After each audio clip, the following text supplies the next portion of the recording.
Hello, and welcome to Catholic Current, where we give you an update on events affecting the Church in the United States. From Washington, D.C., I'm James Rogers, filling in for Maura Moser. We are now approaching the end of Lent, with Holy Week and the Easter season arriving. We recently spoke with Bishop David Talley of Memphis, chair of the Committee on Ecumenical and Interreligious Affairs, about this time of year, which offers wonderful opportunities to grow in our relationships with all of our Christian brothers and sisters. Let me share this with you. I don't know if you remember that I came into the Catholic Church as a young adult. I had been a Baptist boy and had gone to Sunday school and training union and a Baptist Bible camp.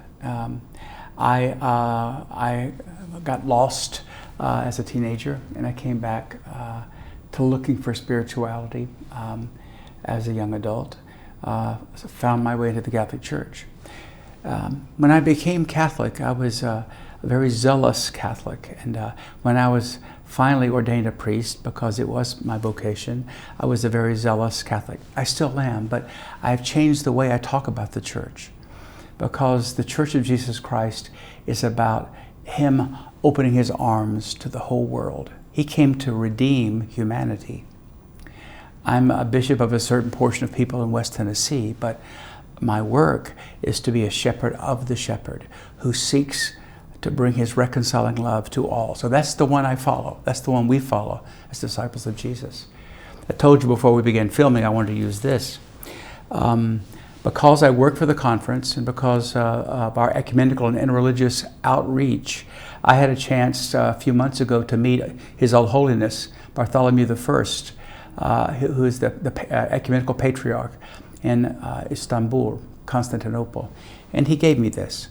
And I wear it as my pectoral cross because, as John Paul the Great and Bartholomew longed to see, I pray that when it is God's time, Francis and the Ecumenical Patriarch will be able to tell us that we are together as one. This week, the U.S. Bishops' Committee on Doctrine issued guidance to Catholic healthcare institutions on respecting the fundamental order of the human body. The Doctrinal Note from the committee provides moral criteria for discerning which medical interventions promote the authentic good of the human person. They state, the search for solutions to problems of human suffering must continue, but it should be directed toward solutions that truly promote the flourishing of the human person in his or her bodily integrity. The particular focus of the Doctrinal Note is in the area of gender identity and medical procedures. The statement says, quote, Catholic healthcare services must not perform interventions, whether surgical or chemical, that aim to transform the sexual characteristics of a human body into those of the opposite sex. The committee emphasized that all those working in Catholic healthcare ministry must make every effort to provide the best medical care and Christ's compassionate accompaniment to all patients, no matter who they are. You can read the full statement from the committee on USCCB's website. Additionally, this week at the Vatican, Pope Francis met with migrants, refugees, and representatives from organizations that serve them. He delivered an address thanking them for their work of welcoming, which is a concrete commitment to peace, he said. The Holy Father spoke of, quote, humanitarian corridors, which are demilitarized areas that allow for safe movement of refugees out of a crisis area and into safety. The humanitarian corridors exist to ensure life and also dignity and inclusion into society.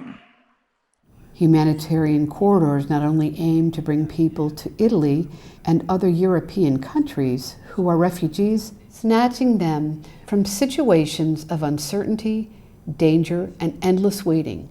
They also work for integration. This is important. The goal is to integrate them. It's not only to save their lives, but to integrate them. Integration is part of their rescue. Thank you for joining us for this edition of Catholic Current. You can find out more about any of this week's topics by visiting us online at usccb.org or follow us on social media at USCCB. I'm James Rogers. God bless and take care.